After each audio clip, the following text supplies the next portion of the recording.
So as we load into the game, I'm going to take this moment to talk a little bit about the cinematic art that you saw just now. Obviously, we're not trying to go for photorealistic. We really are. We have what we consider to be one of the best concept art teams in the industry, and we felt that it was it's a great, compelling way to use some of this concept art in a way to communicate storytelling. And so, our cinematic style is much more of a handcrafted, painterly style as opposed to photorealistic, which we feel photorealistic can quickly get out of date depending on what technology is using, whereas great art is forever. And so we want our world, both reflected through things like the cinematics as well as the engine, to feel like you are literally walking in the middle of a great piece of fantasy art. You don't want to miss a chance for glory, do you? So we're going to go ahead and we are outside the great city of Holbrick, and we've just arrived in time for the annual Great Hunt. And we're going to talk to this NPC here, Thora, to learn how we can participate in the Great Hunt. Part of this year's Great Hunt? I am. Tell me what I must do to prove myself. Hunt down 3 of the wildest animals you can find. Take trophies from each of your kills and present them to Ido. Whoever has the best trophies and whose bravery is the greatest gets to join the Great Hunt. Newt Whitebear has said this season's event will be one of the most dangerous, so be ready. I've even heard the renowned Heir Stegolken might attend. I look forward to impressing them both, after I've earned my place in the hunt. For glory! Okay, so you'll see on the upper right that what appeared is the Great Hunt. The Great Hunt is part of the personal story. You'll see across the game engine, there are these NPCs or markers with the green starburst. What we wanted to do is make sure that it's very clear what parts of the game are moving your personal story ahead. The personal story to a lot of people is one of the most important things they have in the game. That's very different from other types of content that you'll experience. So here we've gone ahead and talked to a tracker to help us, flesh out the Minotaur. We need to collect a trophy off of them.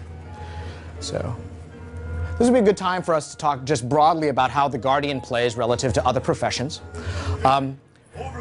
The Guardian is a heavy armor profession, but with magical abilities. The three virtues that are represented up here in the UI are one of the things. Here, I'm going to turn the volume down a little bit. Okay.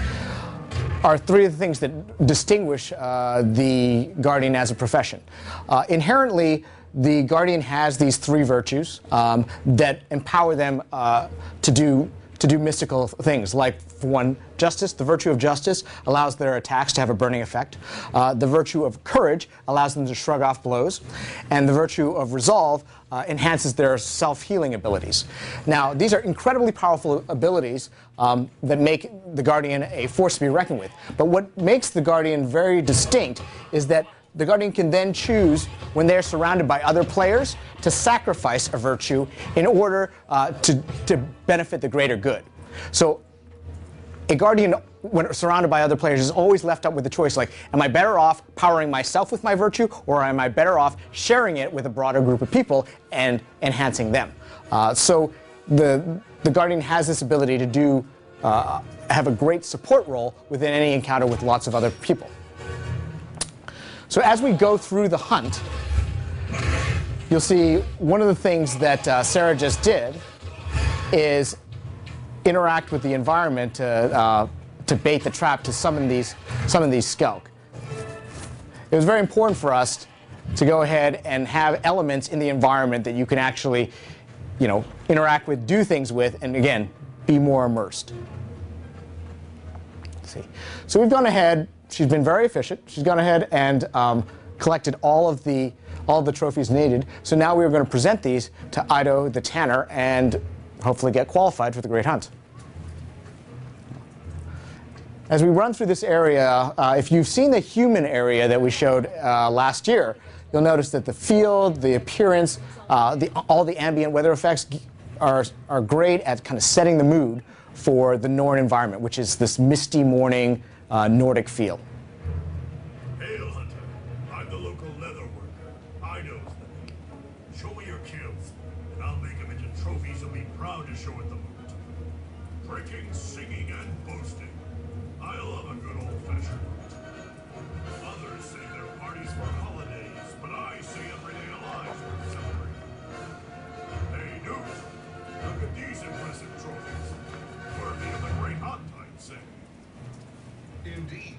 You are skilled enough to defeat your prey, and wise enough to revere their spirits.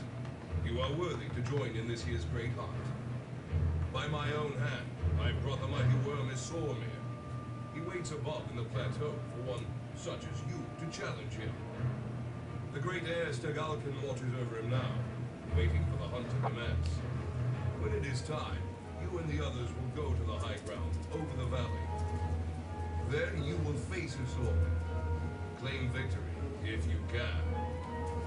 I can and I will. This is where my legend begins. All right. So we've been instructed to join Heir Stegalkin to take on the great ice worms Sormir as part of the Great Hunt. Heir is actually one of the great heroes of the Norn race. She's one of the major characters in one of the Guild Wars books that we just released, Edge of Destiny. So in talking to Heir, we're going to go ahead and run up to face the ice worm.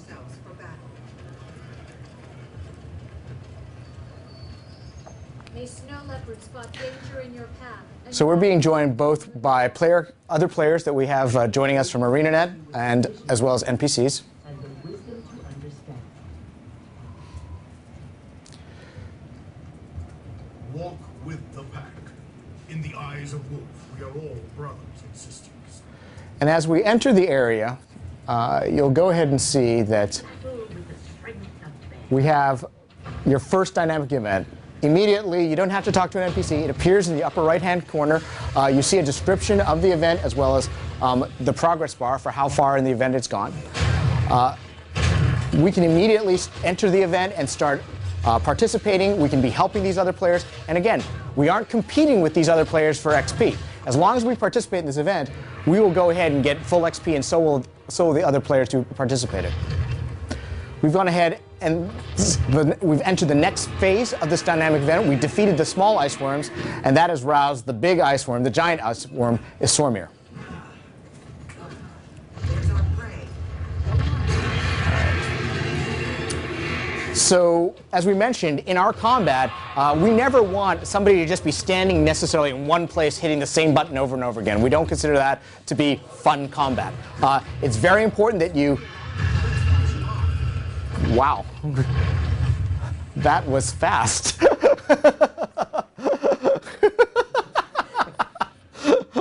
That is the fastest I've ever seen the worm go down. Damn. Well, we can talk a little bit more combat in settlement. Thank you. It was a hard-fought battle, and I'm proud of my part in it. An excellent beginning to your legend, friend. You know, a lot of folks around here have problems. That is one of the things I will say about having a game with dynamic events. The strength of the dynamic event is that it's unpredictable. Things can happen faster or sooner than you thought, and that is great from a gameplay perspective. It can make it difficult from a demo perspective. Then we will see how my legend grows. Okay, so we'll go ahead and claim the rewards that we got from participating in the Great Hunt. And before we leave this area, let's just go ahead and show them the scouting system. Hey, Slayer of Sormir, if you want to hear about more ways to gain glory, talk to me. So, as we know in MMOs, there are a great variety of ways to play the game and experience content.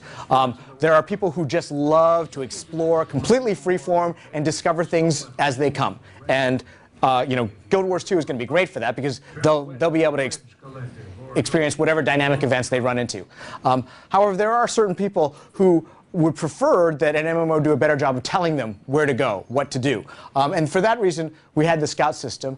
Do we want to pull that? Can we pull that map up again? Yeah. This valley is a secret. So you see that we go ahead and mark places on the map with these hearts. These hearts are generally hotbeds of dynamic event activity, and so by guiding you into those areas, you will discover the dynamic events and experience them as well.